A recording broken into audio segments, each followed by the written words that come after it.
Good morning. Here we are in Tennessee. It's raining like crazy as we get the remnants of Hurricane Ida blowing through. And what we're going to talk about today is another lesson in education, not speculation. So let's get right to it.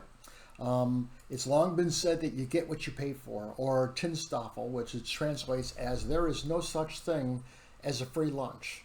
And the reality is that we're all used to this. After all, if you pay up enough money to go to a great steakhouse, then you expect to get a better meal than, and no slander intended, if you got a hamburger at White Castle. Not quite the same experience of a meal.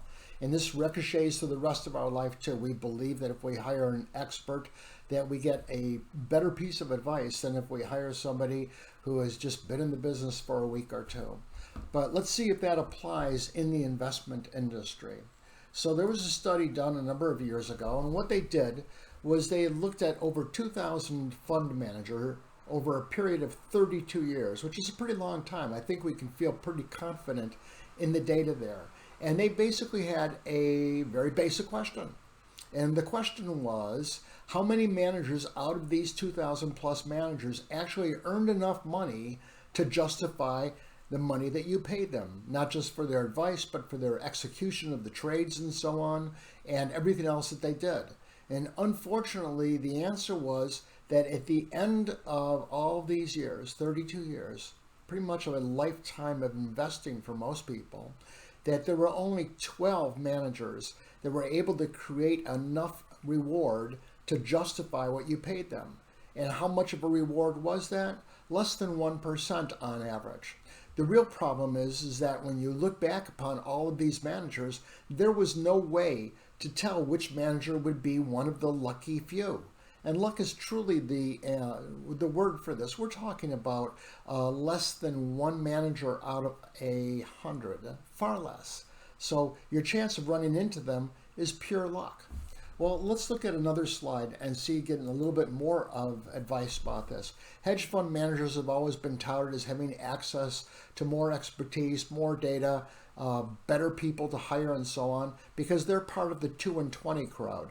Unlike a mutual fund, which charges you a straight management fee, most hedge funds operate as 2s and 20s. And that is, they charge you a 2% fee, which is pretty high, and they also take 20% of all of the profits. So back in 2008, Warren Buffett made a bet with Protege Partners, which is heavily involved in the hedge fund industry.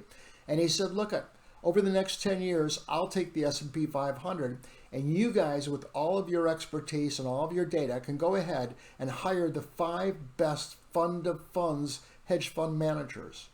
So how did it turn out? Well, in 2009, they called it. They each bet $1 million to go to a charity. And what happened was, at the end of that time, that the S&P 500, an index of stocks with no market timing, no stock picking, had gone up 84%. And the 5 fund of funds had gone up 22%. In other words, your $1 million had a gain of over $840,000 in the S&P 500 index.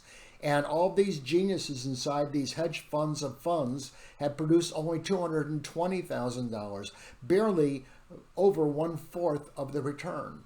So the real lesson here is that paying more to get advice in the stock industry or the investment arena doesn't really pay off at all. What happens at the end of the day is that there is nobody out there who can pick stocks that are going to go up or down reliably and consistently. There is nobody out there who can consistently tell us when to be in the markets or out of the markets. And so at the end of the day, what we're left with are people telling us that if we pay them money, they will do better for us. The facts belie that.